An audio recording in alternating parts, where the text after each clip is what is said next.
اعوذ باللہ من الشیطان الرجیم بسم اللہ الرحمن الرحیم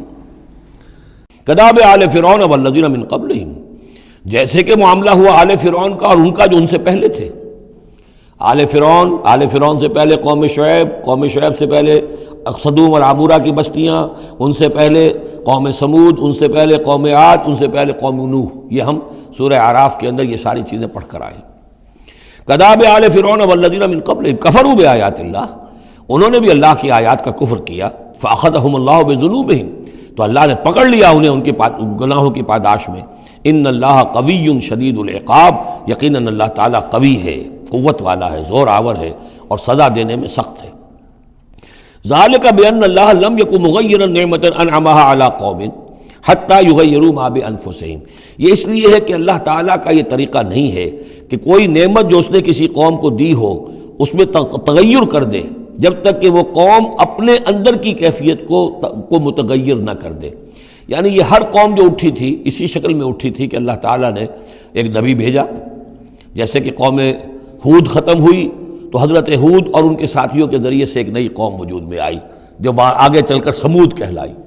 تو یہ لوگ کون تھے؟ یہی لوگ تھے جن کو اللہ نے نعمت دی تھی، انعام دیا تھا، احسان کیا تھا، ایمان انہیں ملا تھا، لیکن جب انہوں نے اپنی اس نعمتوں کو بدل دیا، کفر کی روش پر آ گئے، توحید کی پگڈنڈی چھوڑ کر، توحید کی شاہراہ کو چھوڑ کر شرک کی پگڈنڈیوں پہ مڑ گئے، تو پھر اللہ تعالیٰ کی نعمت بھی تبدیل ہو جاتی ہے، اللہ تعالیٰ نعمت سلب کر لیتا ہے، انعام کی جگہ پر اللہ کا عذاب آ جاتا ہے۔ ذالک بأن اللہ لم یکن مغیرا نعمۃ انعمها علی قوم حتی یغیروا ما بانفسہم، یہی ہے جو مضمون آگے بھی آئے گا سورہ رعد میں بھی، اور اس کو پھر یہ کہ اردو میں بھی ایک شعر میں لوگوں نے پیش کیا ہے کہ خدا نے آج تک اس قوم کی حالت نہیں بدلی، نہ ہو جس کو خیال آپ اپنی حالت کے بدلنے کا۔ قوموں کے اپنے اندر کے حالات بدلتے ہیں تو پھر تقدیر بدلتی ہے، صرف خواہش سے، وشفل تھنکنگ سے، امانی سے کوئی بات نہیں ہوا کرتی۔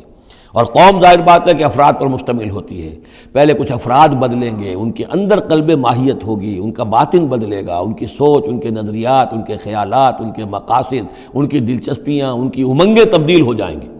یہ اندر کے بدلے ہوئے لوگ جو ہیں جب کثیر تعداد میں ہوں گے تو پھر یہ مل جل کر زور لگائیں گے، طاقت لگائیں گے، معاشرے کو بدل دیں گے، اور پھر یہ اس طریقے سے کہ انقلاب آئے گا۔ چون بجاں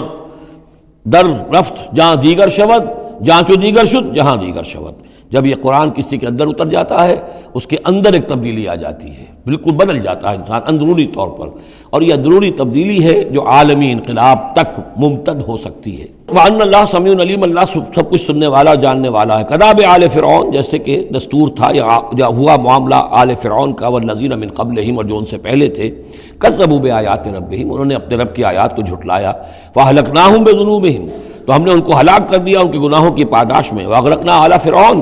اور آل فرعون کو ہم نے غرق کر دیا، وکل کانوا ظالمین، اور یہ سب کے سب ظالم تھے۔ ان شر الدواب عند اللہ الذین کفروا فہم لا یؤمنون، بدترین چوپائے اللہ کے نزدیک یہی لوگ ہیں، اللہ کے نزدیک جو کفر کرتے ہیں اور وہ ایمان نہیں لاتے۔ یعنی وہی جو آیت ہم پڑھ چکے ہیں سورہ اعراف میں کہ یہ لوگ انسان نظر آتے ہیں، حقیقت میں انسان نہیں ہیں۔ لہم قلوب لا یفقہون بہا ولہم اعین لا یبصرون بہا ولہم آذان لا یسمعون بہا اولئک کالانعام بل ہم اضل، وہ چوپایوں کے مانند ہیں بلکہ ان سے بھی گئے گزرے۔ اس لیے شر الدواب کہا گیا، تمام جانداروں میں اور جمان چوپایوں میں، جانوروں میں سب سے برے لوگ جو ہیں وہ یہ انسان نما حیوان ہیں کہ جن کے اندر عقل نہیں، جن کے اندر شعور نہیں، جو ایمان سے خالی ہیں اور کفر پر اور صرف دنیا کی لذتوں پر ریجھ گئے ہیں۔ الذین عاہدت منہم ثم ینقضون عہدہم فی کل مرۃ وہم لا یتقون، وہ لوگ کہ جن سے آپ نے اے نبی معاہدہ کیا تھا پھر وہ ہر مرتبہ اپنا عہد توڑتے ہیں اور اس کا کوئی ڈر نہیں رکھتے۔ اب یہ اشارہ ہو رہا ہے یہود کی طرف، کیونکہ حضور جب مدینے میں تشریف لائے تو میں نے آپ کو شروع میں بتا دیا تھا کہ آپ نے بہت بڑا یہ سمجھیے کہ اس کو Montgomery what, professor Montgomery what نے جس قدر تعریف کی ہے اس کی، اور سارے جتنے بھی الفاظ ہو سکتے تھے انگریزی زبان میں، اسٹیٹس مین شپ کہ حضور کا معاملہ، فہمی کا معاملہ، تدبر کا معاملہ، سیاست کو سمجھنے کا معاملہ، اس کی بہت بڑی بات یہ ہے کہ آپ نے یہودی قبائل جو تھے تینوں ان کو معاہدوں میں جکڑ لیا۔ تو یہ ایک بہت بڑا آپ کا کارنامہ تھا، لیکن اب ظاہر بات ہے جکڑے تو وہ گئے، اندر سے وہ دشمنی کرتے تھے، ساز باز کرتے تھے۔ اوپر معاہدہ ہے، اندر سے ساز باز چل رہی ہے، پیغامات بھیجے جا رہے ہیں قریش کو کہ کیا کر رہے ہیں آپ لوگ، کیوں دیر کر رہے ہیں، کیوں نہیں حملہ کرتے، ہم اندر سے آپ کی مدد کریں گے. تو یہ خدمت ابھی چل رہی تھی. تو فرمایا الذین عاہدت منہم ثم ینقضون عہدہم، وہ لوگ کہ جن سے نبی آپ نے عہد کیا، معاہدے کیے، اور وہ یہ کہ اپنے معاہدے توڑ رہے ہیں، فی کل مرۃ، ہر بار، وہم لا یتقون، اور وہ ڈرتے نہیں ہیں. فإما تثقفنہم فی الحرب، تو اگر آپ پا جائیں انہیں جنگ میں، فشرد بہم من خلفہم، تو ان کو ایسی صدا دیجئے کہ جو پیچھے ہیں ان کے ہوش ٹھکانے آ جائیں، لعلہم یذکرون، تاکہ انہیں عبرت حاصل ہو جائے. یعنی یہ کہ اب ایک تو یہ ہے کہ وہ کوئی صرف ان کی جو ہے وہ وہاں سے خطوط جا آ رہے ہیں، پیغام رسانی ہو رہی ہے، لیکن کہیں اگر ان میں کا کوئی شخص جنگ میں بھی پکڑا جائے، واقعتاً وہ جنگ میں شریک ہو جائے، قریش کی طرف سے آ جائے اور پکڑا جائے، تو پھر اس کو وہ صدا دیجئے کہ جو ایک کی صدا جو ہے وہ سینکڑوں کے ہوش ٹھکانے کر دے. یہ ہے مطلب. وَإِمَّا تَثْقَفَنَّهُمْ فِي الْحَرْبِ فَشَرِّدْ بِهِمْ، ایسی صدا ان کو دیجئے من خلفہم کہ جو ان سے پیچھے ہیں ان کے بھی ہوش ٹھکانے ہو جائیں، لعلہم یذکرون، شاید کہ پھر وہ نصیحت پکڑ لیں. وَإِمَّا تَخَافَنَّ مِنْ قَوْمٍ خِيَانَةً، اور اگر آپ کسی کو قومی سطح پر اندیشہ ہو جائے آپ کو کسی سے کہ وہ خیانت پر اتر آئی ہے، یعنی ایک ہے انڈیویجول ایکٹس، بنو قریظہ کا کوئی شخص ہے جو کام کر رہا ہے، بنو قریظہ کا سردار کہے گا صاحب مجھے کیا معلوم، یہ ایک شخص کا انڈیویجول معاملہ ہے، اس نے کوئی خط لکھ دیا ہوگا قریش کو یا کوئی سلسلہ جرمانی کیا ہوگا، لیکن یہ ہمارا اجتماعی معاملہ نہیں ہے، ہم معاہدے کے پابند ہیں. بنو قینقاع کا کوئی شخص ہے، اس نے کر دیا، تو اس کے لیے تو پہلا حکم آ گیا. وہ کہیں اگر مل جائے، جنگ میں مل جائے، کیونکہ ویسے تو اسے ہاتھ نہیں لگا سکتے، معاہدہ ہے ان کے ساتھ، تو معاہدہ ہے، اس کو کیا سزا دیں گے، لیکن یہ کہ جنگ میں کہیں آ جائے، اتنی جرأت کر جائے، تو پھر اس کو وہ سخت سزا دیجیے گا کہ جو پیچھے بیٹھے ہوئے ہیں، جو ڈورے ہلا رہے ہیں، تارے ہلا رہے ہیں، ان کو بھی ہوش ٹھکانے آ جائے. لیکن یہ کہ اگر آپ کو اندیشہ ہو جائے کہ کوئی قبیلہ جو ہے وہ خلاف ورزی کرنے پر اتر آیا ہے، خیانت کرنے پر اتر آیا ہے، وَإِمَّا تَخَافَنَّ مِنْ قَوْمٍ خِيَانَةً، کسی کی طرف سے خیانت کا آپ کو اندیشہ ہی ہو جائے، فَانبِذْ إِلَيْهِمْ عَلَىٰ سَوَاءٍ، تو پھر پھینک دیجئے ان کی طرف کھلم کھلا، یعنی پھر معاہدے کو ایبروگیٹ کیجئے، کہہ دیجئے کہ آج سے ہمارا کوئی معاہدہ نہیں.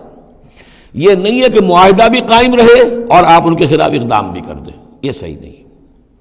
اس لیے کہ یہ مقام جو ہے اخلاقی اعتبار سے بھی غلط ہے، اور خاص طور پر آپ کا مقام، مقام نبوت، اس کے اعتبار سے کسی درجے میں بھی نہیں ہے کہ کسی قوم کے ساتھ معاہدہ بھی ہے، آپ کو اندیشہ ہے کہ وہ خیانت کر رہے ہیں، تو آپ کھلم کھلا اعلان کر دیجئے کہ آج سے میرا اور تمہارا کوئی معاہدہ نہیں، پھر اقدام کیجئے. لیکن یہ کہ بغیر اس اعلان کے کوئی اقدام کرنا ان کے خلاف، یہ در حقیقت اللہ تعالیٰ جو اخلاق چاہتا ہے اہل ایمان کے، اس کے منافی ہے. وَإِمَّا تَخَافَنَّ مِنْ قَوْمٍ خِيَانَةً فَانبِذْ إِلَيْهِمْ عَلَىٰ سَوَاءٍ. اصل میں یہی وہ بات تھی جس کے حوالے سے مولانا مودودی مرحوم نے 1948 میں یہ جو جہاد کشمیر اس وقت ہو رہا تھا اس کے بارے میں رائے ظاہر کی تھی کہ ہندوستان کے ساتھ ہمارے سفارتی تعلقات ہیں، بھارت کے ساتھ ہمارا سارا معاملہ معاہدات کے اوپر چل رہا ہے، پھر اگر یہ کہ معاملہ جو ہے دوسری طرف ہم یہ شکل کر رہے ہیں کہ وہاں پر جنگ کا معاملہ کر رہے ہیں، تو یہ غلط ہے، شریعت کی روح سے، قرآن کی روح سے غلط ہے. ہمیں کھلم کھلا اعلان کرنا چاہیے، جو بھی ہو اللہ تعالیٰ پر بھروسہ رکھنا چاہیے، کھل کر سامنے آنا چاہیے. یہ یا کہ میز کے اوپر تو معاہدہ ہے، ہاتھ مل رہے ہیں اور میز کے نیچے سے ٹانگیں گھسیٹی جا رہی ہیں، یہ دنیا داروں کا دھندا تو ٹھیک ہے، لیکن اسلام کی روح سے ایک اسلام کے نام پر بننے والی مملکت کی حکومت کا یہ طرز عمل درست نہیں ہے. یہ تھا وہ معاملہ جو سن 48 میں مولانا مودودی نے یہ رائے ظاہر کی تھی، اور اس پر پھر کافی ان کے خلاف جو ہیں عوامی جذبات جو ہیں وہ بہت جو ہے اس وقت بہت بلند ہو گئے تھے، مشتعل ہو گئے تھے، اس لیے کہ عوام کی اپنی سوچ ہوتی ہے. وَإِمَّا تَخَافَنَّ مِنْ قَوْمٍ خِيَانَةً فَانبِذْ إِلَيْهِمْ عَلَىٰ سَوَاءٍ، معاہدہ ان کے منہ پر دے مارو، ان اللہ لا يحب الخائنین، یقیناً اللہ تعالیٰ کو خیانت کرنے والے پسند نہیں ہے. وَلَا يَحْسَبَنَّ الَّذِينَ كَفَرُوا سَبَقُوا، اور نہ سمجھے وہ لوگ جنہوں نے کفر کیا ہے کہ وہ بچ نکلے ہیں، یعنی یہ کہ اب اگر کچھ لوگ بچ کے بھی تو چلے گئے نا، آخر 1000 کی نفری آئی تھی. انہم لا یعجزون، یہ جو بچ کر چلے گئے وہ یہ نہ سمجھے کہ وہ اللہ کو عاجز کر دیں گے، وہ عاجز نہیں کر سکیں گے. صدق اللہ العظیم.